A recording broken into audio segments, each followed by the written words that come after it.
Welcome back to the Autry Benton Show. Today we have a true celebrity with us, Savannah Thompson and her family. And I'm interested to learning more about them and the most famous playground, probably in South Carolina, Savannah's Playground. Thank y'all for joining me today. I'm excited to have y'all. Appreciate it. I have looked forward to this. Me too. Savannah, thank you for coming on. You're welcome. Thank you for having me. Absolutely. You know, you're a celebrity in this area. I am. For sure, for sure. Well, I'm interested to learn more about y'all's family. So, Savannah, I'm going to start with you first. You tell us anything you want to about you. Well, first, I was diagnosed with Williams syndrome. Williams syndrome. Right? Since I was 4 years old. Well, you had open heart surgery when you were 4 years old. Open heart surgery when I was 4 years old. But that hasn't held you back from doing all kinds of stuff, right? Anything you want to do, right? Right. And you're very active and busy, and I'm so busy right now. you are, yeah. Very busy. Well, you know what? The thing that I love the most about you is you're always smiling and you're always full of joy. Thank you. And I think, like your dad says, it ain't held you back from anything. No, it has not. Well, I want to learn more about your mom and dad too. So I'm going to start with Mom first. Tell us about you, where you grew up. Well, originally in Charlotte, or originally from Charlotte, I guess, and went to college at UNC Wilmington, right up the road in Wilmington, and met my partner in life there, and really enjoyed it. Have family still in the Charlotte area and family in the Wilmington area as well. So our oldest daughter, Chandler, and her husband and their little boy, our grandson, live in Greenville in the upstate of South Carolina. Both of those kids went to Clemson undergrad and graduate school and have stayed in the Greenville area, and we really like that as a place for them to live, and we like it as a place to visit, and they're close enough we can get to them if we need to, and far enough we can't sneak up on them and they can't sneak up on us. So we've really been in the Myrtle Beach area for nearly 40 years now. Yes. Wow. So we had kind of kidded around when we first moved here that we would go to the beach and get jobs, and then a couple years later go get real jobs somewhere in a real city. And really have enjoyed raising our family in the Myrtle Beach area. It's different, and what we've always told the girls was you get to enjoy year-round what other people save up year-round to come for a week. So take advantage of it and don't take it for granted. And I do believe that people who choose to raise families here take that mentality and look at that, and it's a great place to raise a family and have those roots that we've settled in this community. That's great. And we both chose to be very involved in the community as well, and I think that's important, as having that sense of pride and sense of ownership and sense of belonging in any community that you're at. Well said, well said. So growing up in Charlotte, what did you go to college for?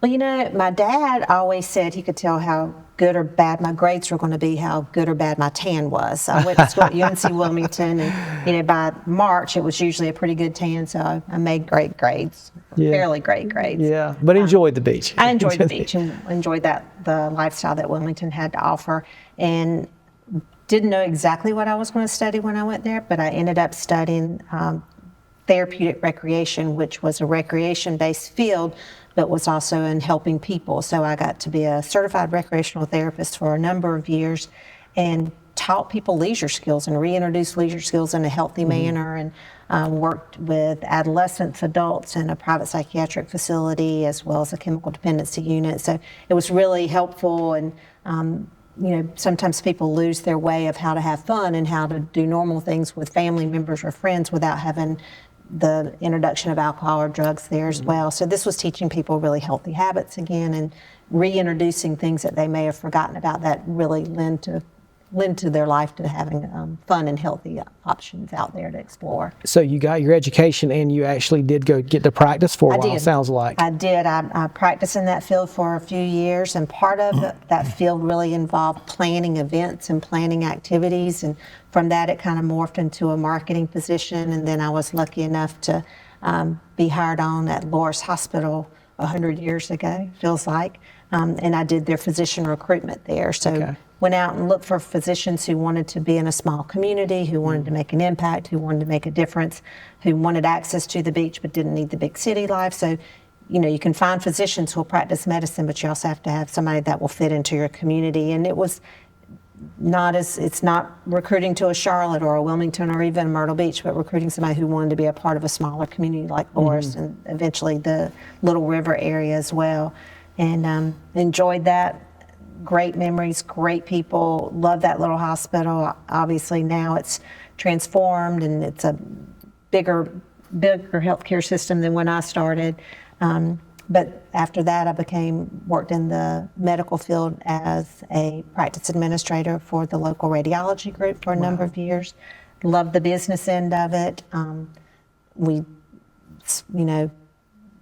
Small group in the beginning morphed into something really big and really impactful that made a great difference for these communities and surrounding communities as far as radiology as a healthcare industry. And then my last job, I guess, in career before officially retiring was at the Coastal Carolina University. And I worked in the foundation office and really loved that higher ed world and did donor relations and fundraising. So it was fun and fast and furious at Coastal. And then after leaving there, my full-time job now is Savannah and Lance, keeping both of them out of trouble. That's great. Yeah. Wow, you've had a busy life, for sure, for sure. Yeah. Lance, bring us up on you, buddy. I just figured out my life's boring compared to my wife. So I was born in Charlotte as well, but never really lived in Charlotte full time. My dad worked with Burlington Industries for 18 years, and so we moved all over the state of North Carolina and ended up going 2 years of high school up above Greensboro, North Carolina, and finished high school down near Fayetteville. And then went to UNC Wilmington on a tennis scholarship, where I met Marjorie.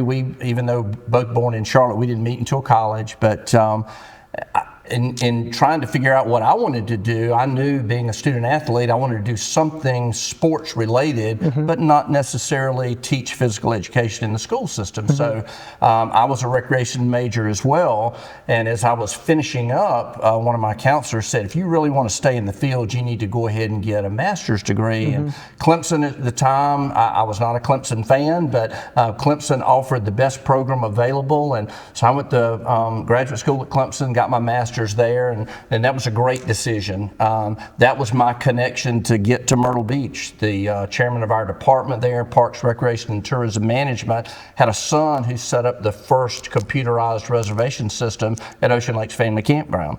And Ocean Lakes opened in 1971. I finished Clemson in '84, and they were growing so fast at the time. This young man reached out to his father and said, we need a full-time recreation director, somebody to oversee our activities and events and all the amenities and facilities. And for some reason, the chairman of the department, terrible judge of character, he liked me for some reason. And so he said, you need to go down and get that job. And so I was very fortunate to land with the Jackson family, the Jackson companies, and Ocean Lakes Family Campground.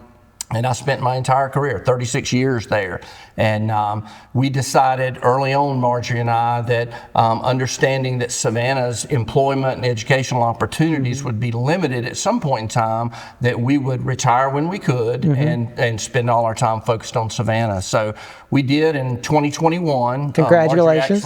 Thank you. Marjorie actually beat me home during COVID. The university eliminated the department, the development department. And so she actually was home a little bit before I retired in the spring of 21. So since then, we've been fortunate enough to be able to travel with Savannah and do things as a family. And I miss work. I miss the people that I worked with. And, all things being different, would probably still be working with the Jackson family and the Jackson companies. But thankful for the opportunity for 36 years with them, and then now with the opportunity to spend time with Marjorie and Savannah, and be able to spend a lot of time in Greenville with our oldest daughter and now grandson, and son-in-law and grandson. So, well, that's awesome. So, tell me the story about how y'all met real quick. Tell me your love story.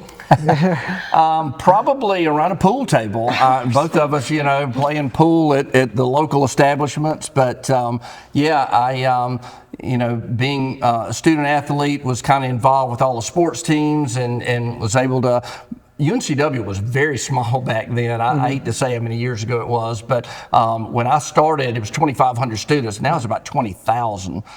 So, being able to meet pretty girls. I will tell you that my scholarship offer for tennis came late in my senior tennis year, and I had planned to go to NC State. And the last time I was in Raleigh, it was kind of overcast and dreary, and the big tall buildings, campus right downtown. And the coach invited me to come to Wilmington. Well, it was the spring of the year, blonde girls walking around in bikinis, and I said, this is an easy decision. Done deal. Where do I sign? You Yeah. know? And so I was able to spend 4 years playing college tennis, really enjoyed it, and fortunate enough to meet Marjorie there. And as she said, we never really thought that we could raise a family in Myrtle Beach, without the industry and being large enough. But again, I'm so fortunate to land with the Jackson family and to be able to spend 36 years. And once we moved to the community, we saw things that we had never seen before when we were just here on vacation. The things, the touristy things, the boulevard and the pavilion and the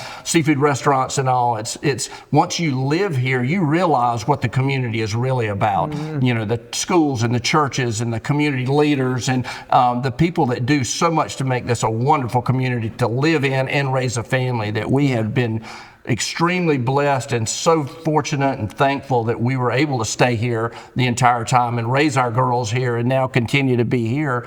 We retired, and somebody said, well, where are you going to retire to? And I said, are you kidding? We're in the best place in the world to retire to. So we're staying home. And, now we'll just have more time to enjoy the things that we've always liked to do and just, struggled with working full-time jobs and having time to do that. Yeah. And I think what I like about what y'all both have said, and we highlight a lot on this show, is a lot of people view Myrtle Beach as it's a tourist destination, vacation.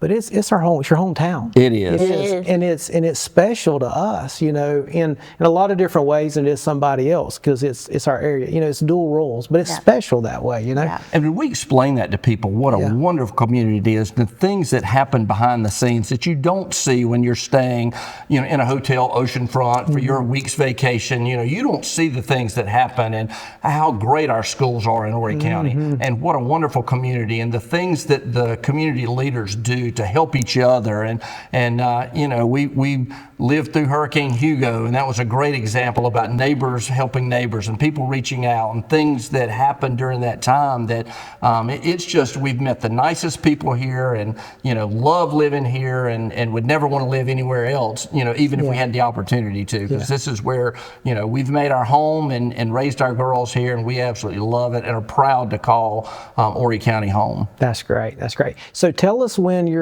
lovely daughters were born and entered y'all's life. And so Chandler was born 1991. Okay. Just the love of our life when she was born was just, a wonderful child. And then in 1995, Savannah came along. Again, we were ecstatic to have a second daughter.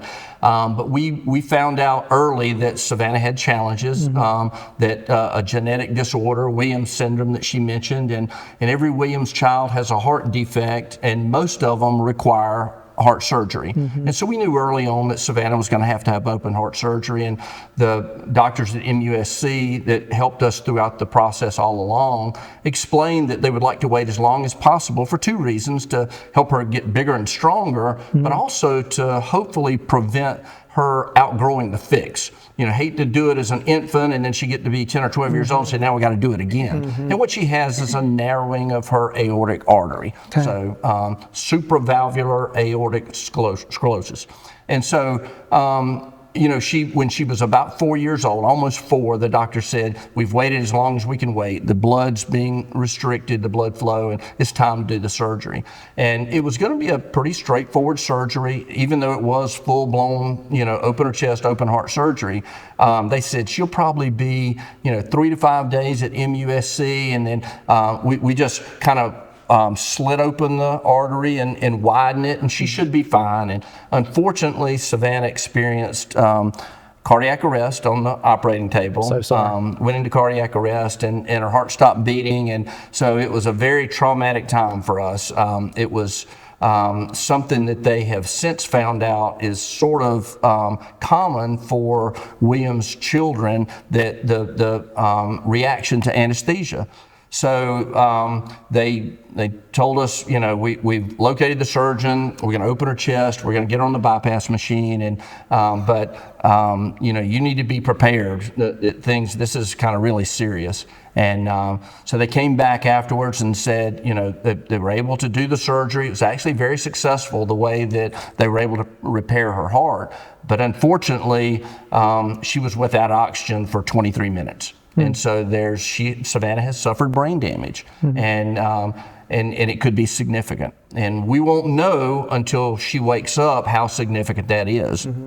Well, Savannah decided to take a little nap for almost a month. After a day and then a week and then weeks, and they said, you know, we told you we needed her to wake up quickly, and she didn't wake up for almost a month. But when she did, she decided to wake up quickly, and even with the feeding tube in her stomach and getting off the respirator and all, once she started to get better, she got better quickly. Amen. And so got her home, and she relearned how to eat and relearned how to walk and talk.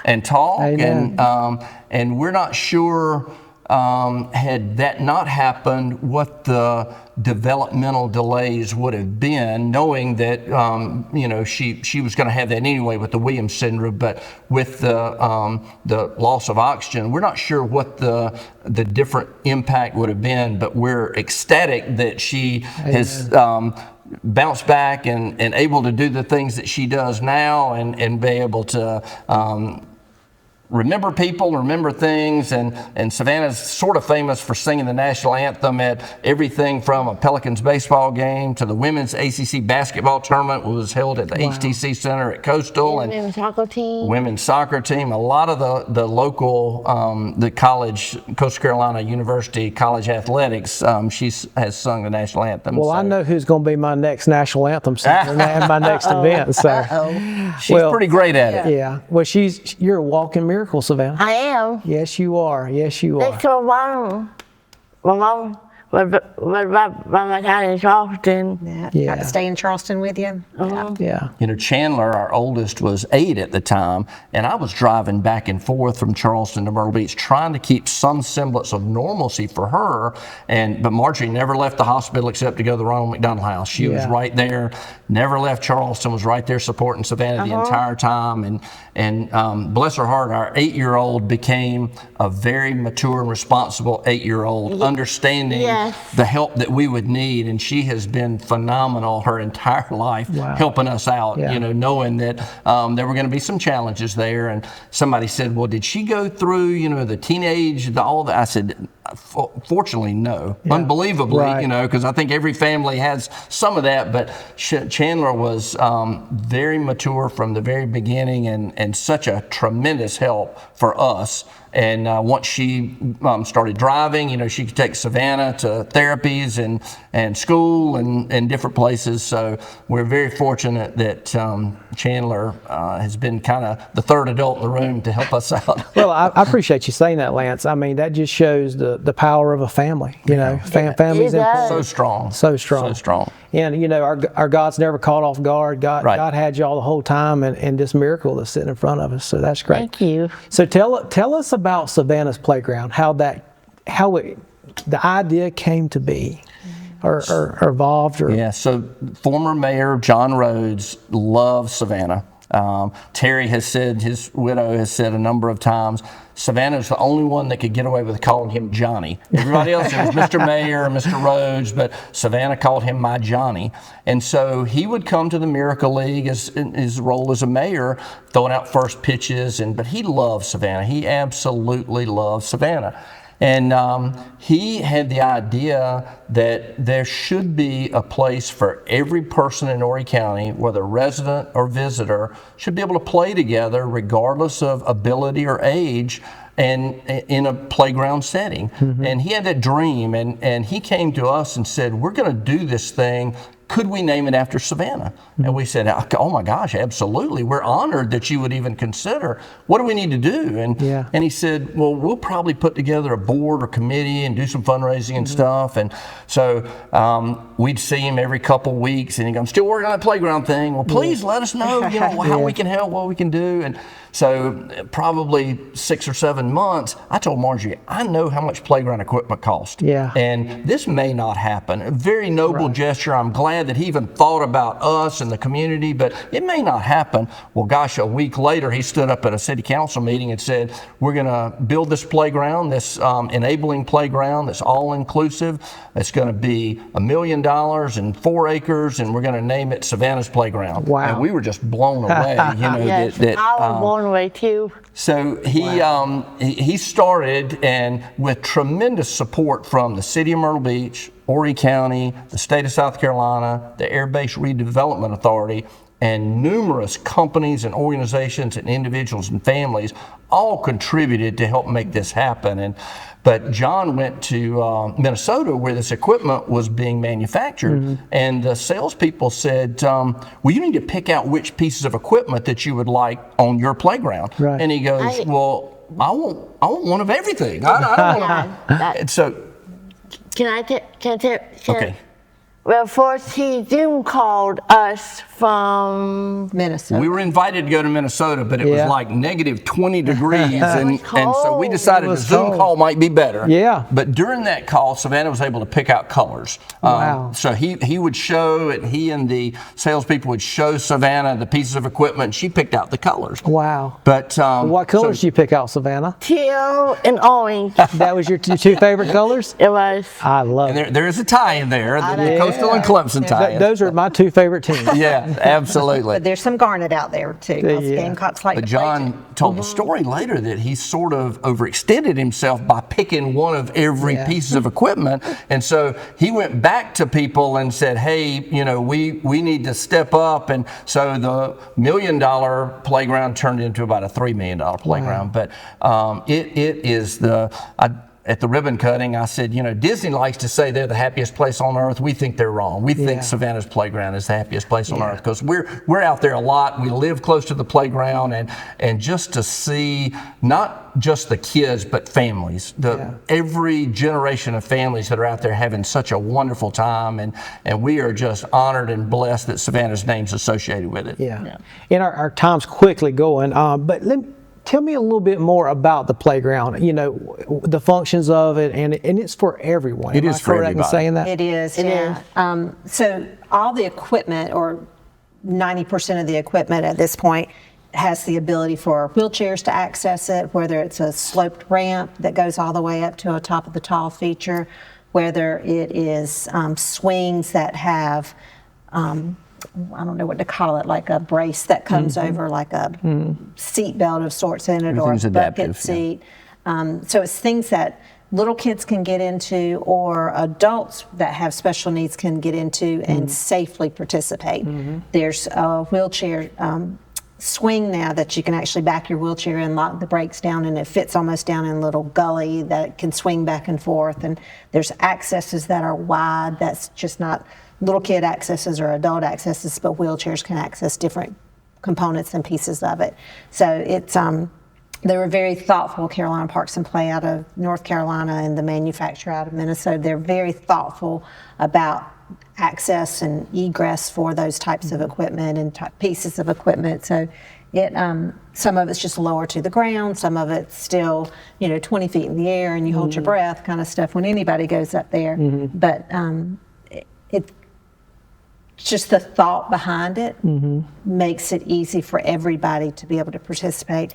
And a story from the grand opening, which was 10 years ago in September, despite just the re-grand opening last week or so, was a young man, or a gentleman was there, and he was watching his kids play, and he was riding on the equipment himself, and he was taking his wheelchair up the ramp, and he came back down, and we got to meet him, and he said, this is the first time I've ever been able to play with my children. I don't have to watch my kids play, I can play with them, stuff. So it wasn't just for kids, it's for adults, it's for any able-bodied or those with disabilities and challenges. So it makes for a very encompassing experience and very inclusive for everybody. And it's now, with the grand reopening, it has new surface material of 10 years of a rubberized surface, was well worn and well loved. And you can see the favorite rides just from what was worn out and had been faded and had been patched over time. And So with the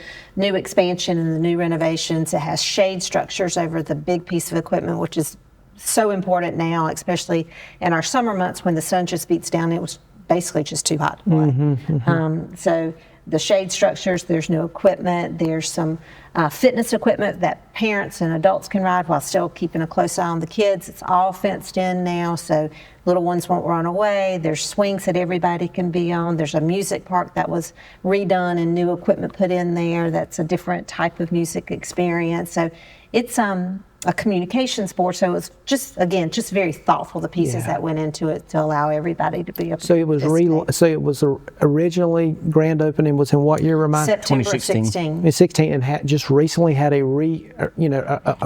opening. The renovation and the grand opening Gotcha. was early. It was closed for maybe 3, almost 4 months. They had to rip out 33,000 feet or square A feet. lot of the surface floor. material, Yeah. and then Yeah. So it still has the same bones to it, but people will certainly notice a difference to it when they go back and enjoy it. Savannah, what is your favorite activity out there? Or The swings. the swings? loves to swing. Yeah, The zip lines and the swing. yeah. Right? Yeah, that's great. That's great. Well, Savannah, tell me a little bit more about you. What's your favorite thing to do? These people are my family. You love to be with your family? I do. Yeah, and you love seeing your sister? I love my sister. Yeah. Now, are you a niece, or you got a niece or a nephew? Nephew. Nephew. Do you love seeing him? I do, but he's kind of, He's kind of a bobcat right he now. is outside right He's now. a handful, huh? He is a handful right now. Yeah. So tell Mr. Autry, what do you do? Do you have a job? I work at the hair salon. Do you really? I do. What do you do there? I fold towels, greet the guests, favorite product, and make some wonderful calls. Right. You have lots of jobs at the Yeah. hair salon. And then if you're not at the hair salon working, do you have another job? I work for the women's soccer team. You work for the women's soccer team? Oh, Where? wow. I coach them. Yeah. Do you enjoy that? I love that. Yeah. I heard that you recently went to Dancing with the Stars. Tell me about that. It was amazing. Was it? You love the dancing? Oh, yes, I do. My girls, that is so great. That is so great. Well, Savannah, you are a celebrity in our community. Thank you. Thank you for letting your name be on the park You're welcome. and bring so much joy to so many people. And every time I see you, you're always smiling. And I'm always smiling right now. there's a lot to be happy about, isn't It there? is. So much to be happy about. Y'all are wonderful. And Thank you for y'all, and like y'all said, y'all give so much back to the community, and I appreciate that. Thank y'all for being a fabric here, and happy to be part of the community. Y'all are wonderful. Thank you for all you do, and Savannah's Playground is wonderful. And as we wrap up today, I just want to say thank you again. So folks, as we wrap up today, our time has went quickly, but go to Savannah's Playground, which is at the Market Commons in Myrtle Beach. It's for everyone, so everyone can be together, enjoy life. I think a lot we can learn from Savannah is always smile, always be full of joy, and know that God's given us a good life to live. Enjoy it. Join us next time, friends.